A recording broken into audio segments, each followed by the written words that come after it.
جو پیشاب ہے جس سے چیز نجس ہو رہی ہے وہ دودھ پیتے بچے کا پیشاب ہے۔ ایسا بچہ کہ جس کی غذا دودھ ہے یا زیادہ وہ دودھ پیتا ہے، کبھی کبھار کچھ اور بھی کھا لیتا ہے، اس کے پیشاب سے اگر کوئی چیز نجس ہوئی ہے تو اس میں تو بہت آسان ہے کہ چاہے کپڑا ہو، چاہے برتن ہو، چاہے جسم ہو، چاہے کوئی چیز، بہت آسان ہے کہ عین نجاست ہٹانے کی ضرورت بھی نہیں ہے۔ یہ واحد مقام ہے اسلام جہاں پاک کرنے میں عین نجاست کی ضرورت بھی نہیں، بلکہ جہاں بچے نے پیشاب کیا وہاں پر آپ اتنا پاک پانی ڈال دیں کہ یہ اس پیشاب پر مکمل طور پہ حاوی آ جائے، اس کو گھیر لے، اس کو ختم کر دے، اتنا پانی ڈال دیں،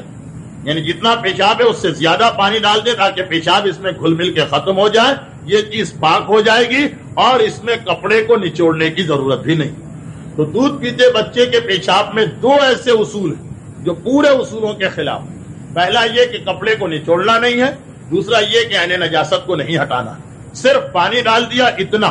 کہ وہ پیشاب پر حاوی آ گیا، پیشاب کو اس نے دبا لیا، بس یہ چیز پاک ہو جائے گی۔ چاہے دودھ پیتے بچے نے برتن کو نجس کیا اپنے پیشاب سے، یا آپ کے جسم کو نجس کیا، یا کپڑے کو نجس کیا، یا زمین کو نجس کیا۔